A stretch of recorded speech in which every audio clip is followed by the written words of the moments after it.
All right, good morning, St. Vincent and the Grenadines. Welcome to Cop Chat for today, the second day of February 2023. It's shaping up to be quite a lovely year this time around. In studio this morning, we're going to be talking about policing and mental health. We're going to merge the two this morning. May not be what you anticipate to hear, but it's going to be quite an informative discussion. We have in studio with us Superintendent of Police, Mr. Trevor Bailey, social worker, Ms. Roselle Solomon, and counselor, Miss Alika Matthews. No strangers, different space, but the same community, same energy. You got that right. So, good morning, everybody. Good morning. Good morning. Yeah, good morning.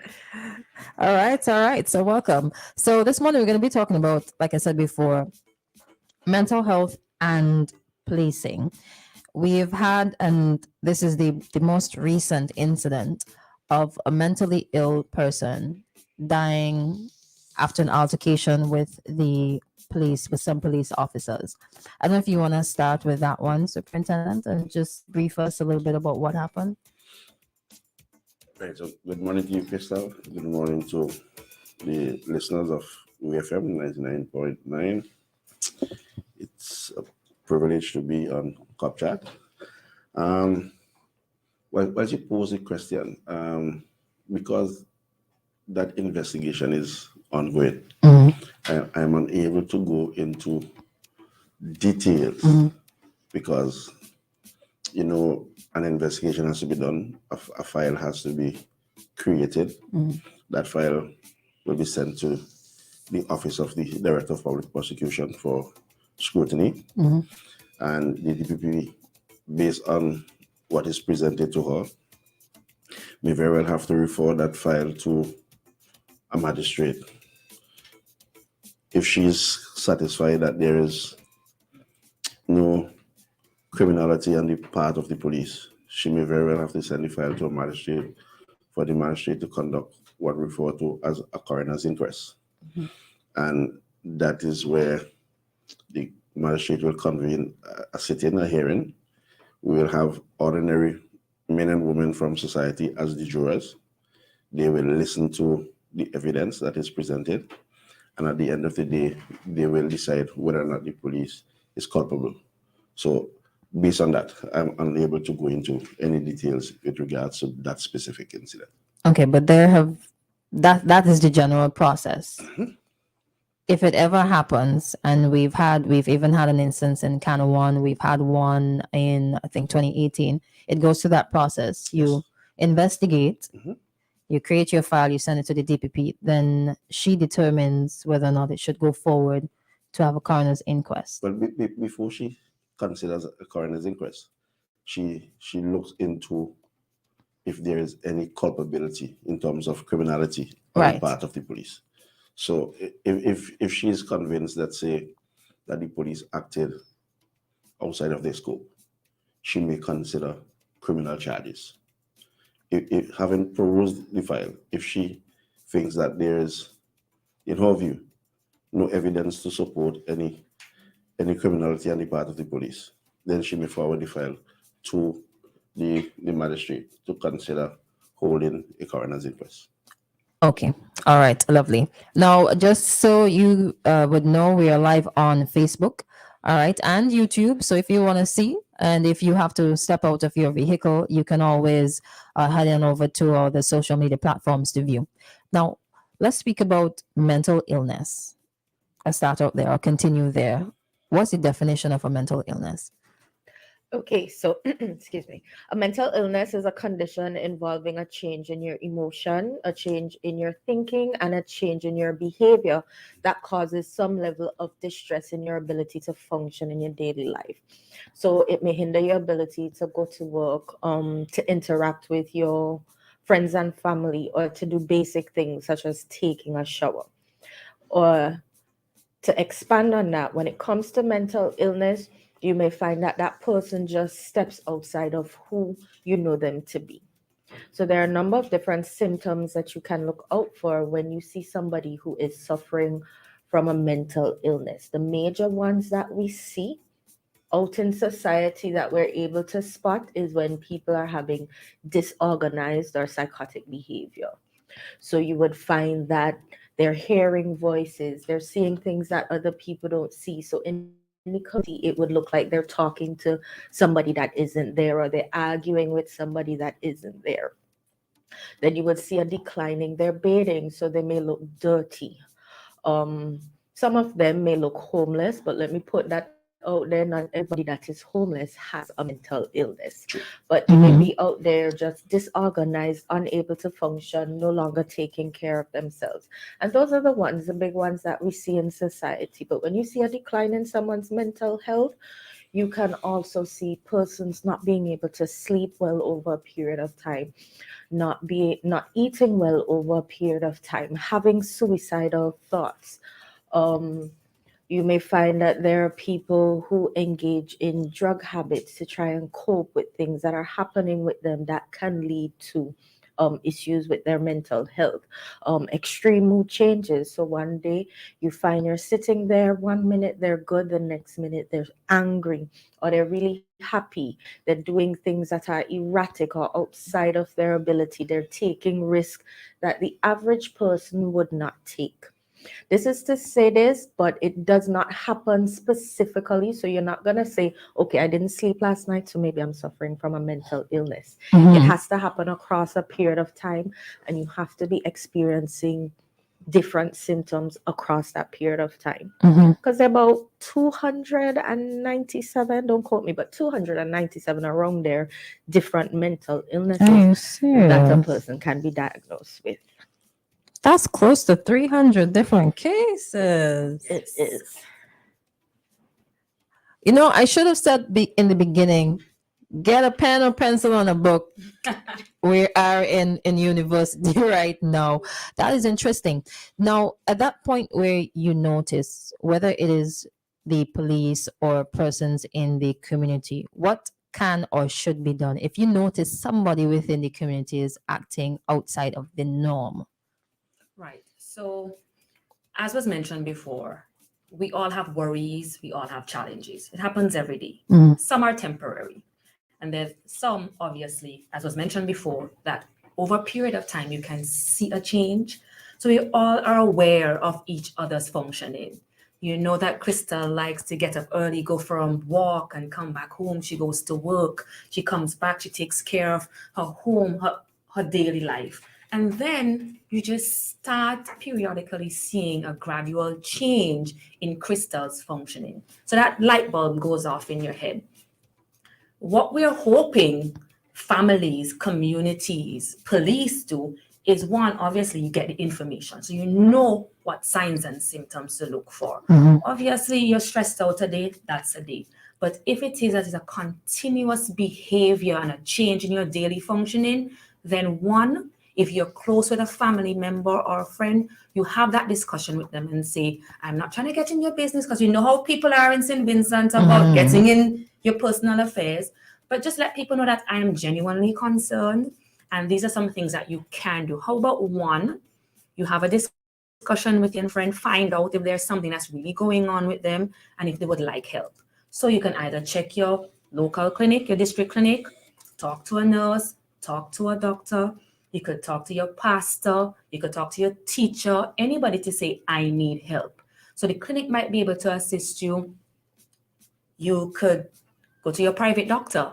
Say, I'm not feeling well. Your private doctor can take it from there. Do a medical checkup. If there's something else that's really going on, they can refer you to mental health services, not mental health center, because services are across the nation at your district clinics, your polyclinics, your private entities, mental health services. So one, definitely you check for signs and symptoms. You make a check of it, you understand it, and then you'll be able to tap into the resources across the country. With the police, and it's always said, the police's focus is different from the general public. And that's, I think we need to appreciate a little bit more mental health services perspective on mental illness will be definitely different to the police and the general population How so? or collective. So we're looking at the psychosocial, we're looking at the medical, right? So our focus is getting somebody care and treatment, getting them well, going back out in the community, having services there for this individual and their families. The police is about safety, security, and it's about order, right? Mhm. So their focus is containing a situation that may potentially be volatile, that may lead to distress to a person, a family, or a community. So they want to lock this down, contain it. So their focus may be different. And so when we work together, we can definitely make the situation less hectic for that individual who may be hallucinating at a point where they're not themselves, they're not feeling themselves. They're able to help the medical persons who don't have that training, and we're able to give them that information. So we work together to make sure that this situation is contained in a safe, secure way where someone can get treatment. Okay. So we'll get to the working together, and that, before we even get into it, sounds rather interesting, because it seems like you have to come from a gentle side. I'm not saying that the police are rough, but a little bit more aggression coming from the police, and you have to find the happy medium to deal with somebody who is not thinking clearly. Some questions are already coming in on the live and on WhatsApp. Let's get into, at what point do we call somebody, and who do we call first? Do we call the police first, or do we call the mental health services first? All right. So in most cases, when individuals hear mental illness, Mhm. all they may sometimes see is the aggressive human being. Yeah. And Ms. Matthews mentioned earlier, there's a range of 200 and something mental illnesses in the DSM. So you may be sitting down, traveling in a minivan, going to church, at work with someone who has been diagnosed with a mental illness.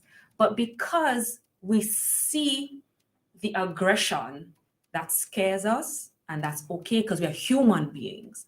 So if that is happening, what we would love for individuals to do is the police might have a different focus, but what we would love them to do, one, if they can't get them to a medical facility, is to contact the police for assistance, because you would hear it all the time, and we say it, we ain't trained in the medical field to go out and apprehend people. So sometimes we ask family members, we call the police. Sometimes, it don't always work out so nice and so neat, but we try to use the police services to get individuals in for care.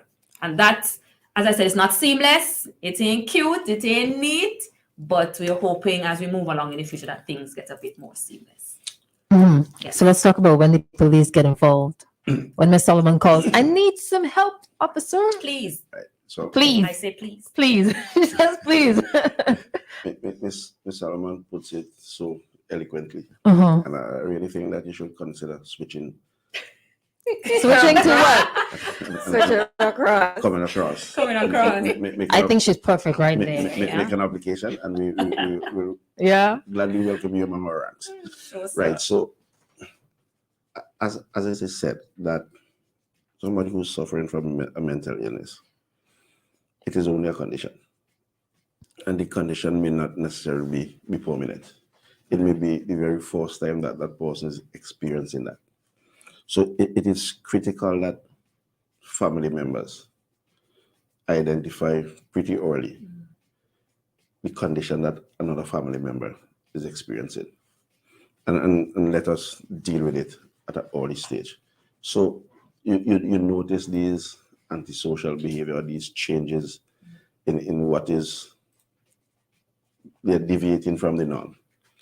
And instead of leaving it to go on for 1 week, 2 weeks, 3 weeks, and you say, he chip off, he gone crazy.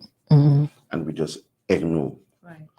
We're not doing them any good. We need to treat that pretty early. And in the early stage, It's not necessarily any aggression. Right. It's just deviation in the behavior pattern. So it is for family members to detect that pretty early and let us address it. Now, there are times when the person may be acting up pretty violent. They may be saying things that, again, is not part of their DNA. So other family members becomes scared and they say, no, we can't really call the police. Sometimes the presence of a uniform aggravates the person because they think, you know, you're gonna lock me up. Now, it is within law enforcement DNA that they always think self-protection, and you should be thinking self-protection. But sometimes, you know, and what we advocate as a police force is for our officers to be tolerant, to be calm in situation, and look for as much information about that person before you actually get to the scene. So when a family member calls and says, officer, we need some assistance in taking my brother or my uncle or even my daughter to seek mental health services, we shouldn't just jump in a transport and react, but we need to get as much information from that family member before we get to the scene. Why I say that? Because on arrival, the person may be exhibiting some aggression. If you are already armed with information about a family member who and that person gets along pretty well, who they're close, or something that they enjoy doing, here's where you can use some de-escalation skills, use some strategies, and try to calm that person down.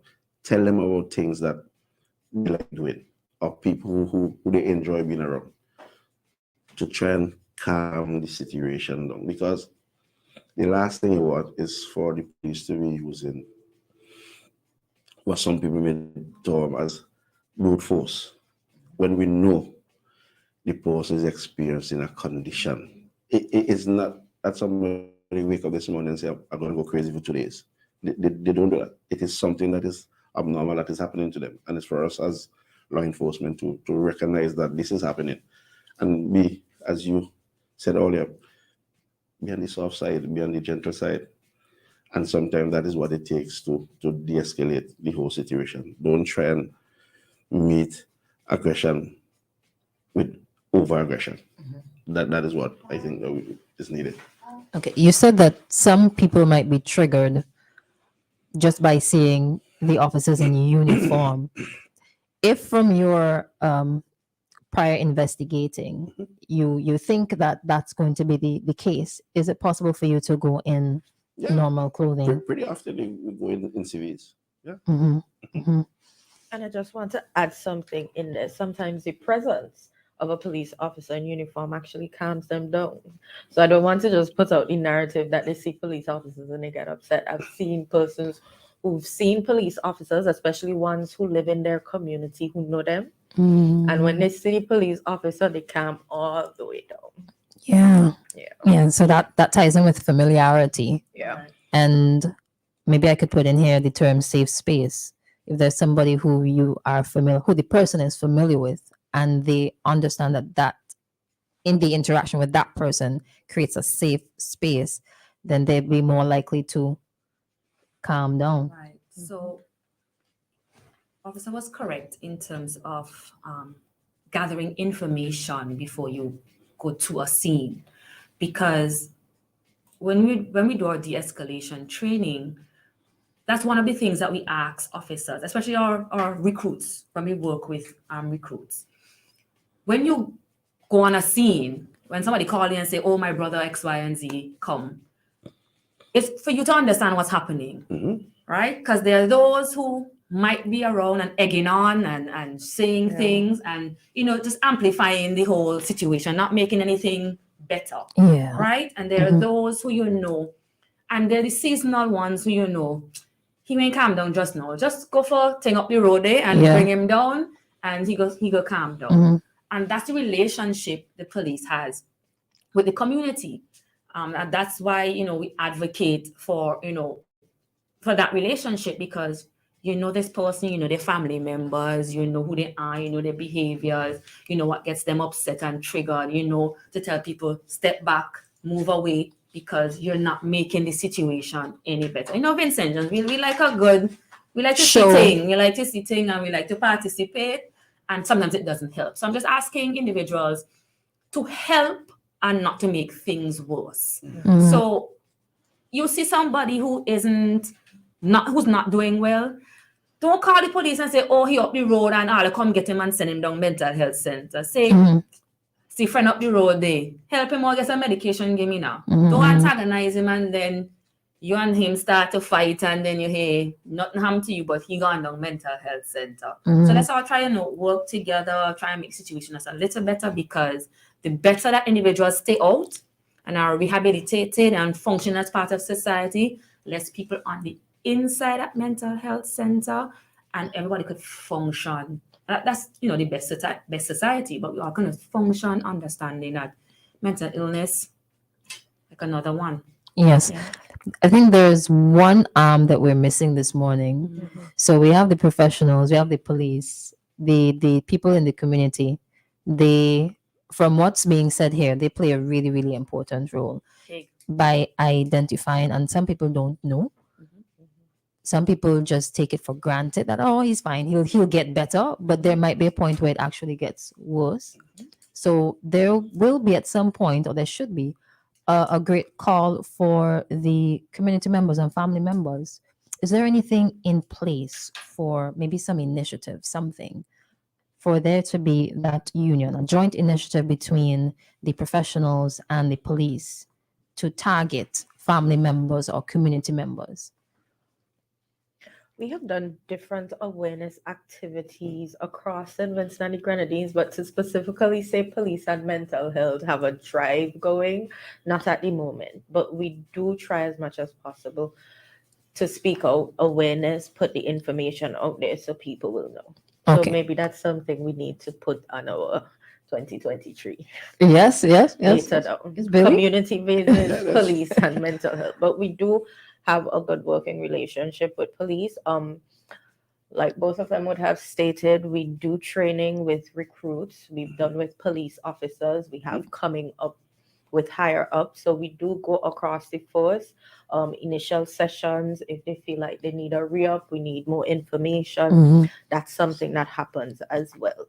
So they are trained to identify specific things. We do de-escalation with them, where it's a mix of our information and their information, because as Ms. Solomon said, we can only go so much when it comes to de-escalating a Mhm. situation. At some point, the police training, it kicks in and then they have to take it from there. Okay, so that's the second half of this morning's program, de-escalating and the training, the actual training that happens, and the relationship between the services and the Royal St. Vincent and the Grenadines Police Force. Some more questions and comments are on the live and via WhatsApp, but at this time we have to take a break, so we'll come right back. All right, thank you so much for joining us, and keep it locked. We'll be back in a moment.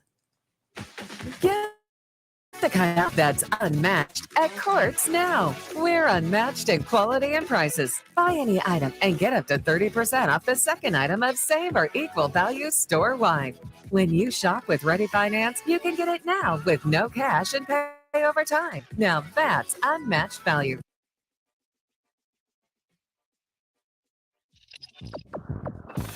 Welcome back, and you're listening to 88.2 FM The Sound. We're talking about service excellence in the tourism industry. Let's take a caller. Good morning. I'm Jackie from this agent at Holiday Villa Hotel for the past 25 years. 25 years. Great. So, Jackie, tell us, what makes an excellent front desk agent? I love my job.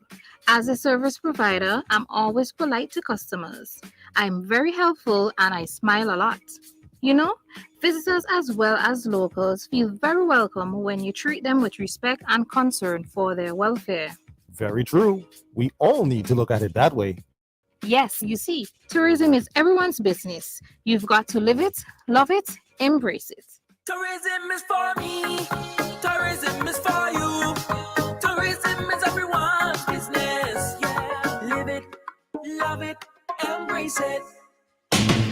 Let's get your laundry clean and fresh with the widest range of washing machines and dryers in SVG. At Singer, choose between our West Point and Speed Queen brands with an array of washing machines with payments starting as low as $92 per month. Your laundry room wouldn't be complete without a Whirlpool or Speed Queen electric or gas-operated dryer, saving your energy consumption. Also in stock is our West Point washer-dryer combo for only $136 per month. One machine that does the work of two. No need to change machines, just toss in your laundry and forget about it. Whether your preference in machines is top-loading or front-loading, whether you want a 9 kilogram or a larger 15 kilogram washer, whether you're looking for a gas or electric dryer, we've got it all at Singer. Visit us today and get the washing machine and dryer that's perfect for you. Singer, your family company. The Basil's Charles Foundation presents Blues Fest 2023, live at Basil at Villa on Friday, February 3rd at 8 p.m., featuring international artists Ian Berry, Elizabeth Neal, Johnny C. Smith, Jeffrey Walker, Daniel Romanoftis, Peter O'Brien, Matthew Jest, Kenneth Spruill, and Morley Coryell. Tickets on sale now at the bar in Kingstown. Sponsored by WeFM, Careers Distribution Limited, Irie Travel, St. Vincent Brew Limited, and Gonsalves Liquors. 99.9, the heart and soul of St. Vincent and the Grenadines. WeFM is SVG.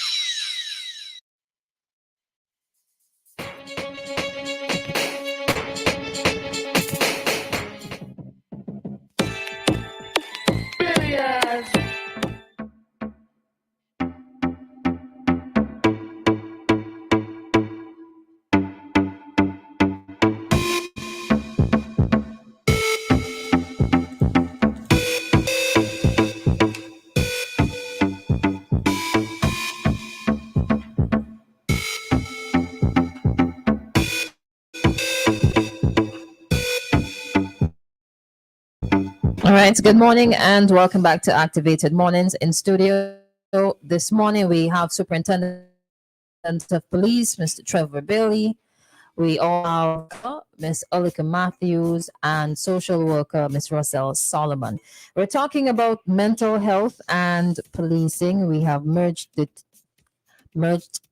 two this morning. A little tongue twister there.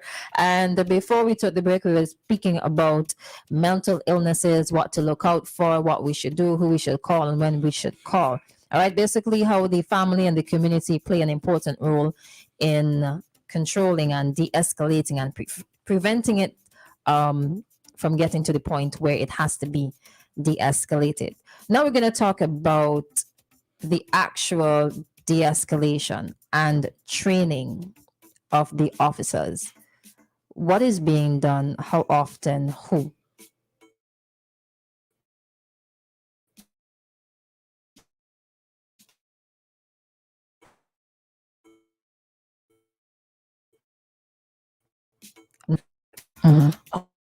To step back because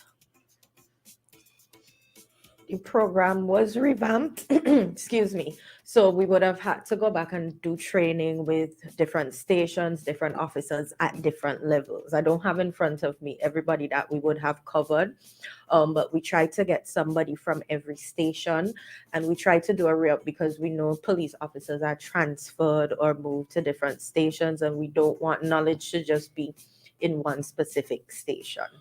So we have done with police officers at different levels across the police force. We have the working relationship with every new batch of recruits that come in. We have a session with them as well. How often is it done? So it's with the recruits. Is it the recruits and then every batch and then that's it for their entire police career? Or is it something that's periodic every year? Would identify what is needed. And for this year, we are developing programs because we want to go to stations as opposed, because we know it's hard to get police officers to come to training. So we want to see how we can take the training to them. Okay.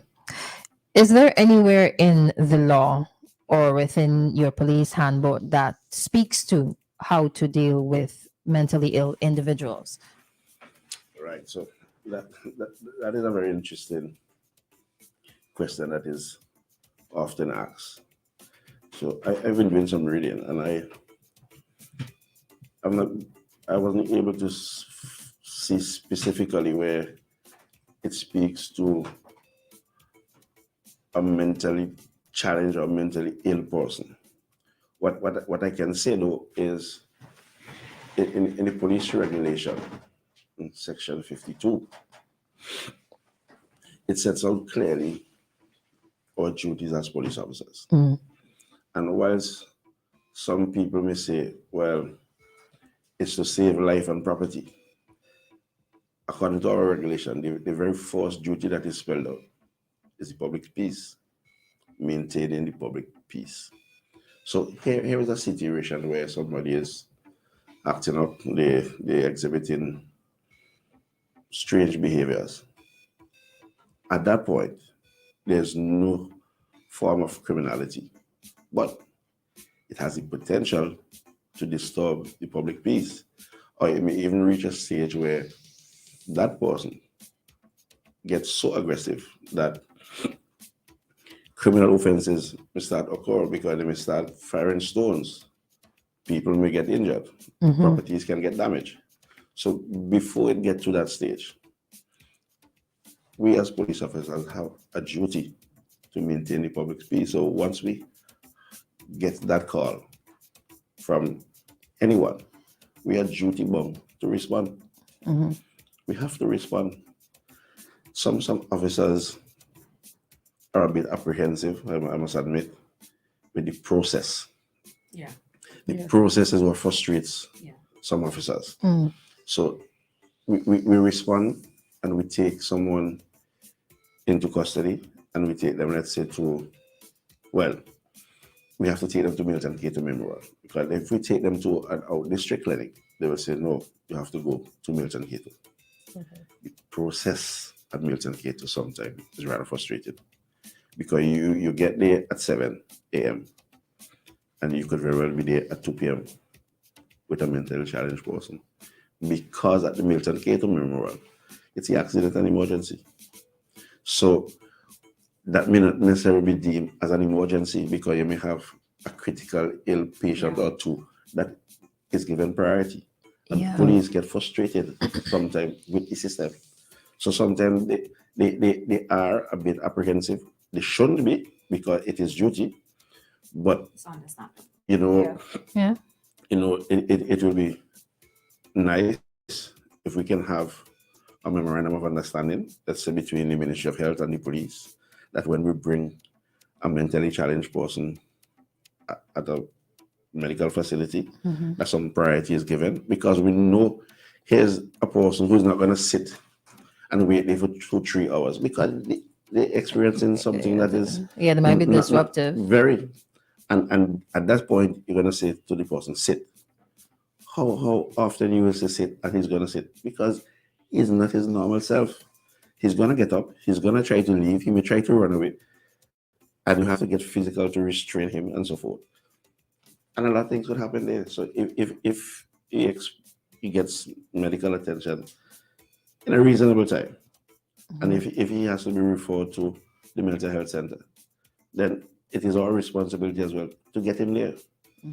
So if we have that understanding, if the process could be enhanced in terms of time, it would help quite a lot. But it's part of the process. It's part of your job.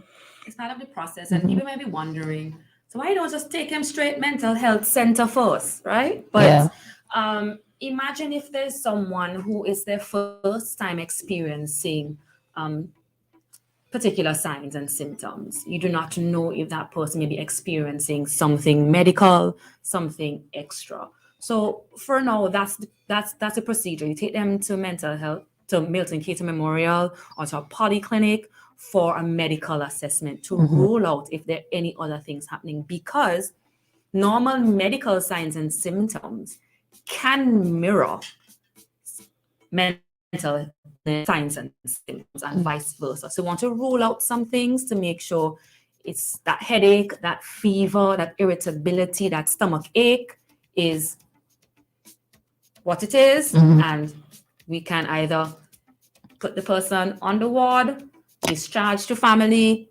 or a referral to mental health center. Okay, interesting. Now, at what point does use of additional force come in? And what are there different levels? So you start out, maybe a specific time frame has passed. So you start out with physical, and then if it gets worse, then you use this, then you do that. Can you share that process with us? Well, whenever we respond, you will each situation differs. So you will assess what is it you're dealing with.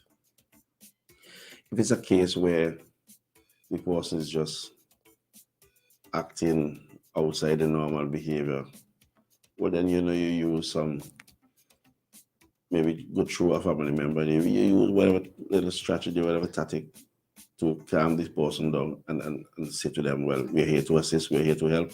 We want to take you to the doctor where you can be looked at, where you can be checked out and so forth, and we get them there. If it's a case where the person is real violent, and pretty often, for some reason, somebody who's really mentally challenged love to fire whether stones or bottles. They love to do that. Or they may be smashing things in the house. Here's where you have to use a level of force to subdue that person. Not to injure, but you use the force that is required to subdue that person. And you may even have to use, let's say, the placing of handcuffs on the hands to restrain the movement. Because you can restrain somebody in a house and put them in a police transport. And we have had several instances where they kick the glass out, or they break the windshield, they pitch themselves. So we try as much as possible these days that when we're dealing with a person who is mentally challenged and there's a referral to either a clinic or the mental health, to use the pickups. We put them in the back. In the pan. In the pan. So that is not degrading, but we're looking at officer safety, because on the inside, if he starts tossing and he throws himself, let's say, on the driver, a serious accident could happen and we could have serious injuries. So we try to take them away from the driver, so the driver can maneuver the transport properly to the destination. Or we use the pan where we very have to handcuff that person. And sometimes we put the hands behind the back. That again is not punishment, but is trying to restrain the amount of movement, because with your hand behind your back, it is not a natural position. It kind of off balances you. You try to put your hand behind your back and run, and you'll find that your balance is not normal, because normally your hands will be at your side. Yeah. It offers some balance. So we use different techniques. Okay, somebody's actually trying to call. So the next time they attempt, we'll try to take that call. And remember, it's an interactive program as well. Now, you didn't mention there were some instances in the past where some mentally ill persons were shot. You didn't mention to that degree. Right. So I remember pretty early in today's program, you would have mentioned, I think, something that happened in Kanawha. Yes. Right. So that was 2019. Right. So I think what happens though is sometimes we don't follow through on these issues, in the sense that I spoke earlier of the process that an investigation is done, the file is created, and where it goes and who determines what. But pretty often these inquests are hard. But maybe we as an organization we don't do enough in putting the information out there, so that people know that there has been closure, that a fulsome investigation was done, a coroner inquest was held, and the jurors determined that there was no criminality on the part of the police. But it always happens, but for some reason it is not followed through. Maybe sometimes the media don't ask enough questions as to what is the result of this, or what is the outcome. Maybe the police, having learned of the result of the coroner's inquest, we need to put it out there as well. All right. Maybe we don't do enough of that. Okay. So the call is coming through. Hello. Good morning. Good morning.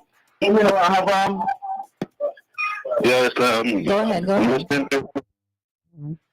I think it's a good program. ASP Oswin Richard, and so my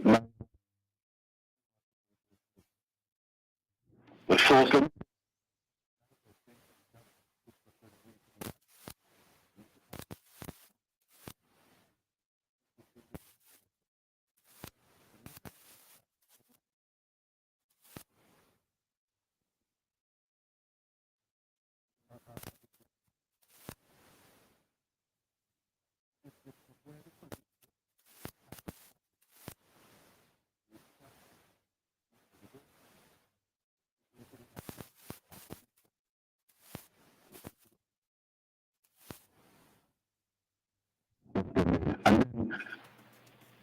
in a day's time, you see this person up and down the street.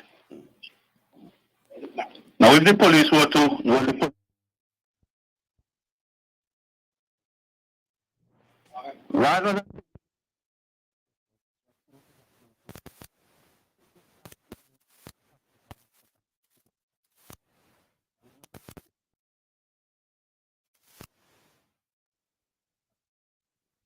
secondly, in respect to that, I think some effort in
Thank you for your contribution. All right, some responses coming in on the live. Let me go through them. Police, I think this we have answered, but I'm gonna read it anyway. Let me go down. They trained on how to identify and deal with people with mental issues. That was answered. Mental illness naturally invades your body. Sometimes you are lost in there somewhere and you can't even control yourself, even if you want to. That sounds very frustrating. Police officers should be trained to deal with all kinds of types of people within the behavioral aspect. So, same like teachers, be able to deal with different types of students they are presented with. All situations are unique. And that is just to show how much emphasis is. Maybe that's a comment based on what was said at that time. So I'm not too sure about that. Somebody is saying mental health takes no priority around here. It's almost as if it doesn't exist. So you better make sure you start dealing with these issues. Well, they're being talked about this morning and will continue to be talked about on a regular, consistent basis.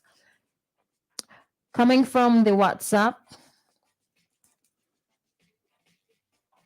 they're asking who created the file, if it's the police, and if yes, shouldn't it be an agency independent of the police, the file that you take to the DPP? Right. Well, the police organization is the body that is charged with investigation of all criminal matters, incidents, disturbances, and so forth. Now, there is always the question of scrutiny and the question as to whether or not the police will be honest to investigate a report against one of its own. And the answer is a resounding yes.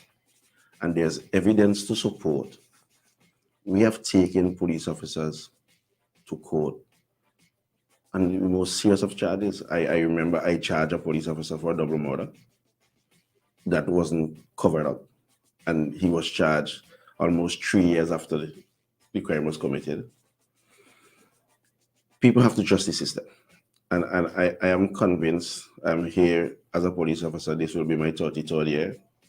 I am convinced that the organization does an excellent job.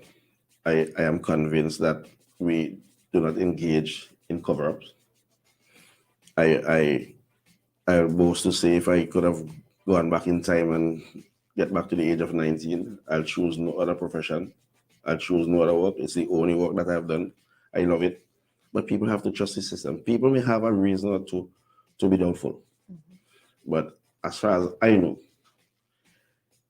if we engage in cover-up, when the file goes to the office of the DPP, we have no control, we have no influence as to what takes place there. When she reads, or when her senior staff reads the file, they will detect. And pretty often, if they're not satisfied, they will send back a line of inquiry and say, we want this to be done. So people just have to trust the system. I don't have a difficulty if government says, well, we're going to employ 4 or 5 independent investigators, people who might have passed through the system before, people who might have had who have the experience in the field of investigation, and say, well, once it is a police involved shooting, that the independent body does it. I don't have a difficulty with that. It puts the system under scrutiny, and it speaks to the volume of the level of transparency.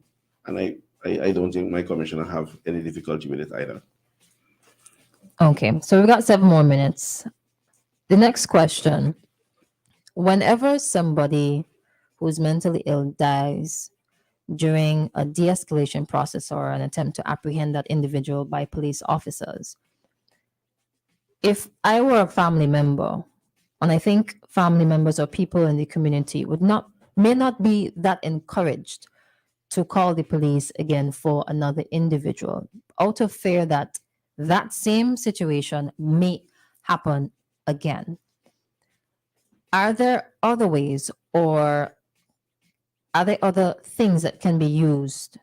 Maybe non-lethal weapons, something else that can be used, or are you thinking of making other investments in other ways to apprehend a violent, mentally ill individual?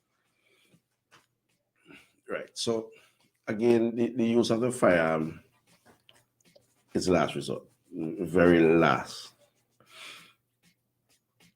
Regardless of how violent the person is, we are taught, we are told, we can't show up on the scene with guns at the ready.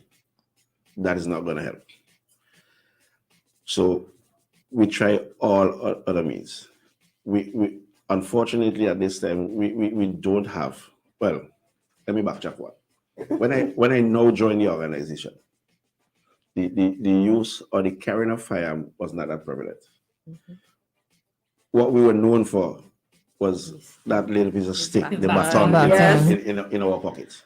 Yeah. And when we were going out to deal with a mentally challenged person, we were given the longer version.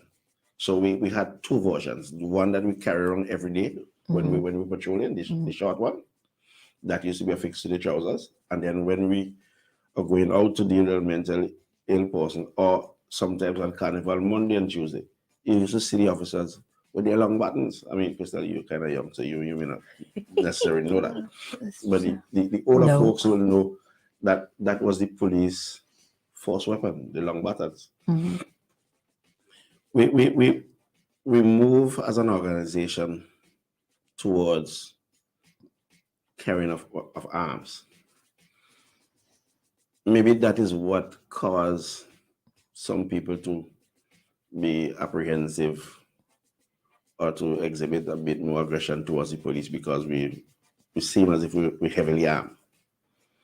But I don't have a duty if Commissioner were to say this afternoon that with immediate effect, when we're dealing with, let's say, a mental ill person, that at least 2 persons or the party that is responding must carry the long baton, because the baton is less lethal than that of a firearm. And if you're carrying a baton, if you have to use force to restrain, then you use your baton in opposed to your firearm. Because if naturally, if a person is coming to you, let's say armed with a cutlass, and you're armed with a firearm, you may not necessarily wait until you start receiving chops before you fire your firearm, because your life or the life of your colleague is at stake.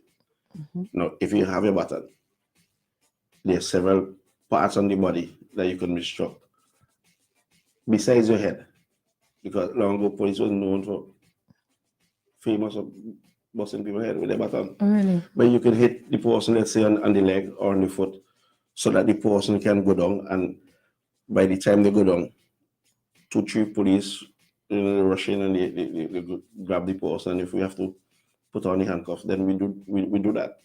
So if we use in other forces where they have the tasers and so forth, those are less lethal. So maybe it's a good investment for my organization to look towards moving in that direction as well.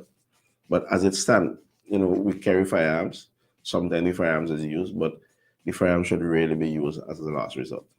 Very last, when your life is in imminent danger, or that of your colleague or some person in the society, that's when your firearm should really be used. It's not that we advocate going with guns hot or guns blazing.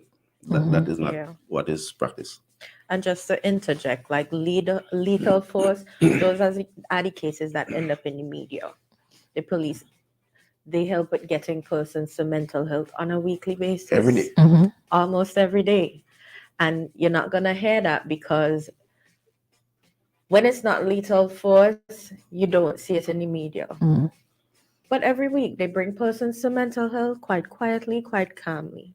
So I don't want you to think where mental health is involved is always a situation where it's going to get volatile, because that is not the case.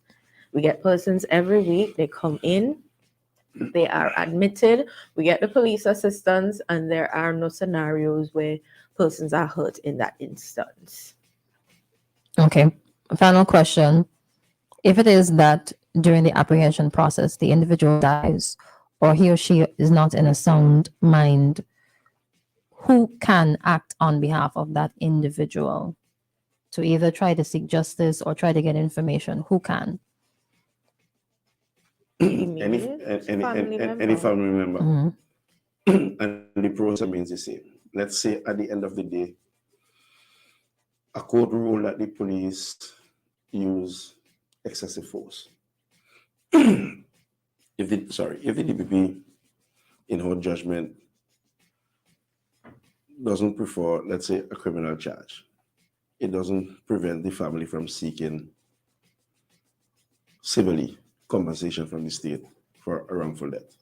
So there are avenues, there are checks and balances. People can utilize the services that are available to them if they figure that their relative or their loved one was killed. There are avenues to seek redress. Okay, public relations. Well, complaints. Complaint. And the organization is moving towards correcting that. Yes. Separating public relations from complaints. Public relation deals with what we're doing this morning. We advocating with communication and so forth. Complaints is something different, where people are making complaints about our behavior patterns. So we're moving towards correcting that, to have a complaints department separate and distinct from that of public relations. All right. So it's 9:01. We're a little over time, so we have to wrap up in about a minute or two. So final thoughts this morning. Right. So I want to say, Crystal, I'm very appreciative that the invitation was extended. We're happy to be here. The police is not often viewed as a service-based organization, but we do provide a critical service. And I know I can speak on behalf of the commissioner by saying that, we want to up our game in terms of how we are viewed by the general public. We offer a service and we encourage our officers to be professional at all times and see ourselves as we're offering a service. Whilst we carry the name force, it doesn't necessarily have to be brute force all of the time. A bit of tact, a bit of patience, and then we deliver quality service. So I want to end on the note that the Royal Savings and Grenadiers Police Force is not just muscle, but we offer critical service, and it is our intent to deliver a better service to the people of Savings and Grenadiers. All right, thank you. Alika, Estelle? All right. Thank you for having us this morning. We are always looking forward to moments where we can come on and let persons know what's happening with regards to mental health, what are things that they can look out for. I continue to encourage the public, if you have somebody that is suffering from a mental illness that you think needs some level of intervention, please reach out to get them some help. If you don't know what steps to take, you can call the Mental Health Rehabilitation Center at 458-4240. As Ms. Solomon would have stated, there are going to be instances where you can talk to your family members and encourage them to come to mental health. But in instances where you feel like you're unable to do that, or that the situation is going to get violent, or you just need that extra help, please reach out to the police and see what can be done in that instance, if you need to get their assistance or if something can be done. All right, thank you, Russell. All right, so I might be a little long-winded. Two things. One, when we have our patients who abscond, who run away from mental health center, we try our best to contact families and the police stations. The issue with families sometimes, because there's such a tense relationship between some family members, you don't have a number, you don't know a name, so this person really has nobody who you can find to touch base with. So that's why we reach out to clinics, police stations to just help with that information. Secondly, we are not defined by any illness, including a mental illness, a mental health condition, a mental health disorder. We are not defined by that. So you see someone who you know went to secondary school with, and all of a sudden, all you see them dirty or sad, etc. They're not defined by that. They're experiencing an illness that needs support, care, and treatment. So let me just knock that out of the park. Thirdly, prevention is a big thing in support, care, and treatment. The more we promote good mental health in everything we do, we kind of buffer what people go through daily. So your home is safe and secure, and it helps you to be the better you.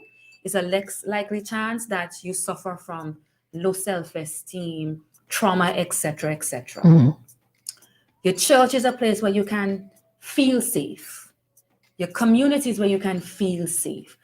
Once we build and strengthen those protective factors, you see how less likely, I'm not saying it's going to eradicate anything, but you see it builds up more resilience in people, and you see people are better rehabilitated than the back and forth between mental health center, community, back and forth.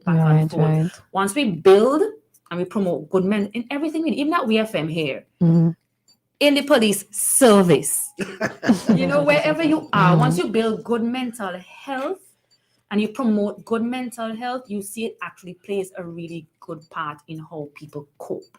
Full stop. That's good. I need to work on the stigma Definitely. that unfortunately is attached to mental health, which works against anything that you guys would do. I don't know if you could squeeze in at this time what is in place to assist police officers outside of police officers apprehending mentally ill individuals, people who are experiencing mental illnesses, right? What is in place for a police officer themselves to help them? Because it sounds like a very stressful job. It can be at times. And if we identify And I've known of situation where we actually refer officers to seek counseling and so forth. Once we identify that there's some behavior patterns that is not normal, and we seek the assistance for those officers, especially if an officer is involved, let's say in a shooting incident where someone dies, or in any incident where death is involved, we seek counseling for our officers early. So it's a referral, basically. It's not like a unit. No, we don't have a unit. It would be nice if we have, let's say, a chaplaincy unit within the organization. So that unit could have kicked in right away and start to do their work. But partnership, the synergies that we have built up with the Ministry of Health, we reach out to them for assistance for ourselves. We get a unit now. A little I would unit. love to see a mental health unit in You know, the police you got to lead the charge, you know? And now they can also refer them to the EAP, which is the Employees Assistance. Right. So many things to continue to talk about, but we're so out of time. Might get a little trouble, but that's I think it's okay. I hope it's okay. Thank you so much for joining us this morning. Thank you for having us. All right, it's been wonderful and really educational. All right, and that's it